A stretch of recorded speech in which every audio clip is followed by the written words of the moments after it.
Micahel Badnarik is a constitutional scholar, author, and teacher. He's a longtime political activist and privacy advocate.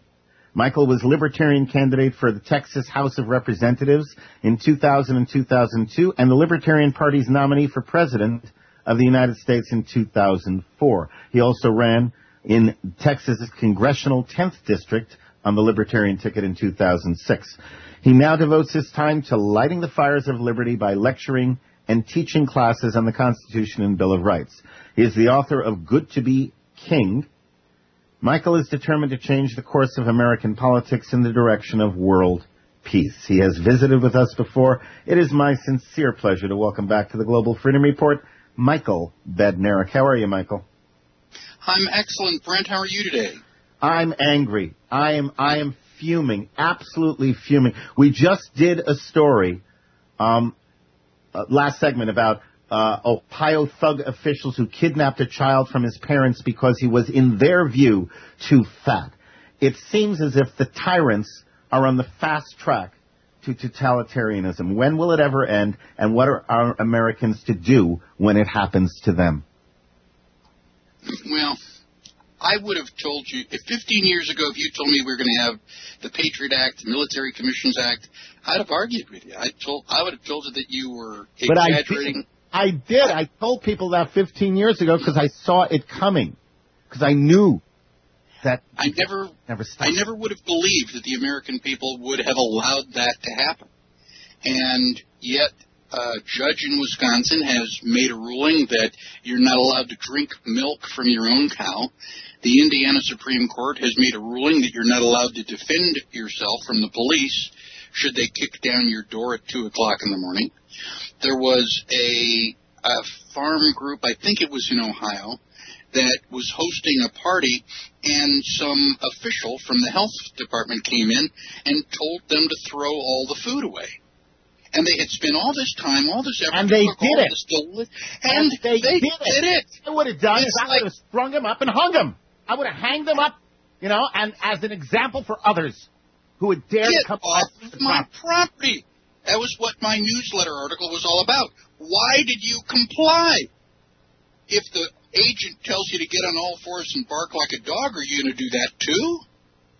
At what point do you wake up and realize that you have an individual will, and that anything that an official tells you is not necessarily the right thing to do? But I do. I have shared your frustration and your angst for years. I know you have. That's why I ask you this, because it's absolutely, it is eating me up. It is eating me up from the inside. Well, you and I both. I mean, those of us that have been in this battle for liberty for so long, we do tend to get burned out. We start to focus on all the bad things, and we start to lose track of some of the good things. And I am happy to report that I am smiling these days. There are a lot of good things happening in the cause of liberty. Oh, tell us.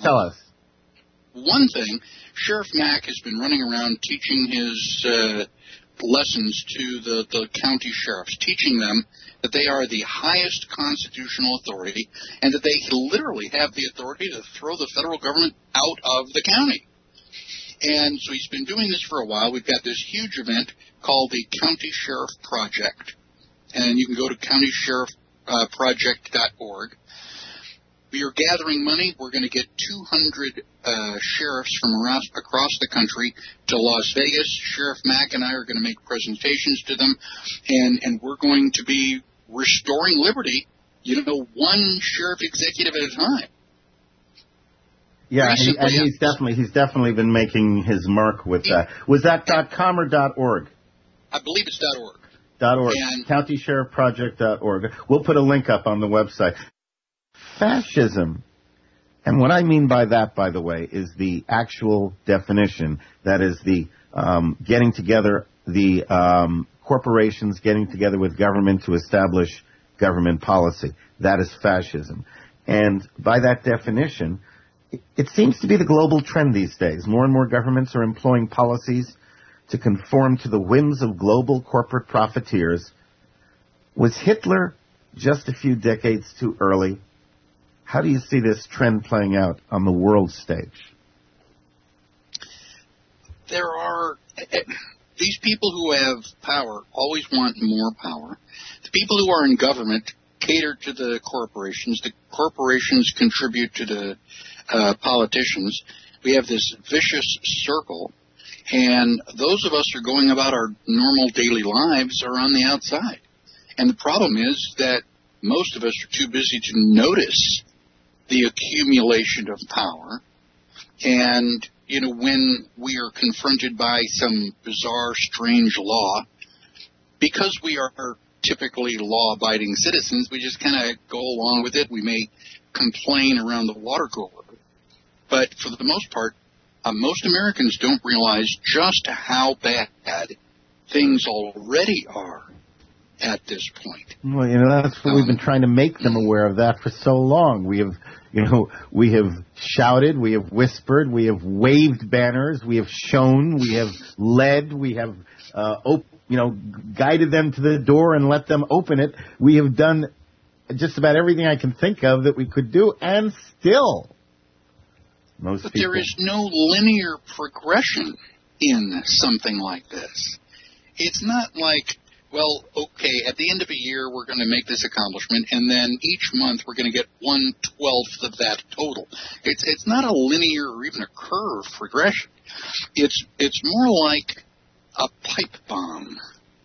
You know, when the gunpowder in the inside starts to ignite, it creates gas and increases pressure. And, I mean, if you could do a time-lapse photography of it, nothing happens, and finally the pressure builds up so much that the wall of the pipe gives way, and you have this incredible explosion. Human politics works the same way. If you and I had been standing around a month before the Berlin Wall fell down, and we were trying to tell people that the Berlin Wall was going to come down in another 30 days, they'd have had us locked up. They'd have thought we were nuts, because the Berlin Wall had been there for decades, and there was no visible evidence that anything was going to change. And therein lies the key. There's no visible evidence, but that political pressure builds up like an earthquake. And the longer it builds up, the more powerful it becomes. We are starting to see a little bit of rumbling. We've got the Tea Party that's been around for about 2 years, the Occupy Wall Street.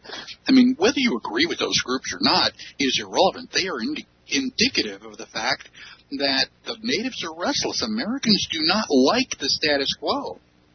You know, the president and Congress have had the lowest approval rating probably since they signed the Declaration. No, actually, the president has now, the illegitimate president has now achieved something that no president ever before him has achieved. He has achieved a lower presidential rating even than Jimmy Carter at his worst. Wow. That is the lowest ever for any president, and congratulations, Mr. Obama. Go Obama, yeah. I want to take you away from America for a second, because one of the big things happening in the world is the European Union and the Euro are about to collapse. Now, because this might be a scene of things to come in America, this is why I'm asking you this. What do you think is going to happen, okay, when that collapse takes place? Are we going to be looking at, say, chaos followed by dictatorial solutions, or might the various member states simply revert back to their respective nation-state status, their own currencies, and just break up into little pieces? What do you think is going to happen over there? It depends. I don't live overseas, and I don't know what the European people are doing. I think that they've been putting up with this a lot longer than we have. I don't have any indication other than just a gut feeling. But I do think that they are getting sick and tired of being led around in this socialist wasteland. And I think there's a halfway decent chance they do say, wait, screw this. Now, we all know that it's going to collapse. The question is, who's going to end up on the other side of the collapse going, our solution is the best? Do you want more socialism, more collectivism, which is what caused the problem in the first place, or do you want to get back to private property, individual rights? a limited government. The government that we had in the United States that made this country the best country on the face of the earth, bar none. Now, you see, the problem, you have probably unknowingly just exemplified the problem brilliantly, because everybody's listening to what you're saying, and they're all saying, yeah, I agree with that, yeah, absolutely, because it makes complete common sense. The problem is that when a collapse of a body politic takes place, or an economic collapse takes place, it is not a time when people exercise common sense. They get into reactive mode, they get into defensive mode, and they almost always get into emotional mode. That's why we have the New Deal. We had the Great Depression, the stock market crash of '29, which was deliberately caused, as many of us know, and all of a sudden people were out of work, they had very little money, and oh my God, well, FDR gets up on a balcony and says, it's the United States' job to take care of its people. The government's supposed to, and God, when your children are hungry and have no milk, that sounds like a great answer. Yeah, I know, but it's not true. And you know that, and I know that. But the problem is that common sense seldom dictates what's happening right after a catastrophic crisis. Let's take the European situation and move it over to the United States, because it really is all about dominoes. And when the European dominoes fall, it's going to affect the United States. So we are next, yeah? Yeah, let's just speculate a moment. The dominoes cause the U.S. economy to completely collapse. The dollar just goes down. Most people think it will happen fairly soon. What do you think would happen in the U.S.? Same question. Do you think that we would end up with dictatorial solutions, or might the various states revert back to their respective nation-state status? Same question. Well, we will have economic collapse. There will be turmoil, and people are definitely going to die and starve to death. And I have no doubt the people who want to be in charge are going to be recommending martial law and government control. We're going to fix this. However, the cat is out of the bag. As they say in V for Vendetta, you can't kill an idea. There are 37 states that have already passed 10th Amendment resolutions. We've got Sheriff Mack getting ready to teach 200 sheriffs January 30th in Las Vegas about their oath of office and the actual power that they have. And I've been invited to teach my 8-hour Constitution class in Oklahoma City. Guess what my venue is going to be? Tell us. I have been invited to teach my class on the floor of the Oklahoma legislature. Oh, my. I will be standing at the same podium where the Speaker of the House stands. I want to thank Representative Charles Key for inviting me down. Many of your listeners know his name. And he's invited me down. He is working diligently to get as many of the active legislators to take my class. And before I even had an opportunity to get all those ends tied up, I had email from people wanting me to do it in their state. And so suddenly I realized this is the opportunity of a lifetime.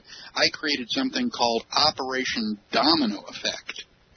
If you will send me an email with the contact information, that's physical address, phone number, and email of the Speaker of the House, which is for your House of Representatives, and the President Pro Tem, which is the leader of your Senate in your state legislature, I will send both of those people an invitation explaining, hey, I'm going to Oklahoma City, and it'd be a real shame for your state not to be engaged in the Constitution, especially when there was so much,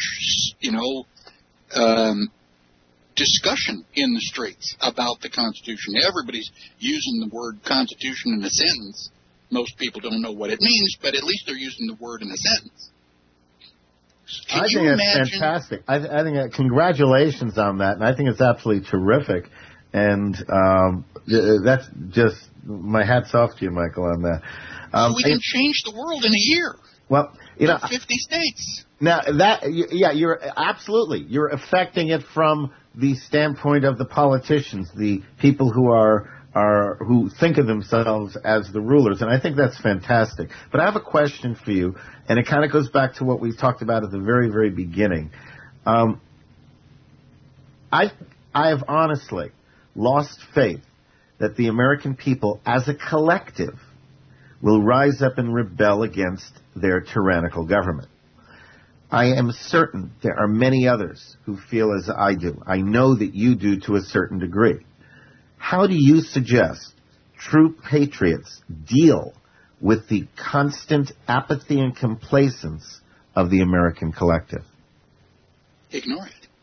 There was only 5% of the people that had got involved in the American Revolution. We don't need everybody. Most people are furniture.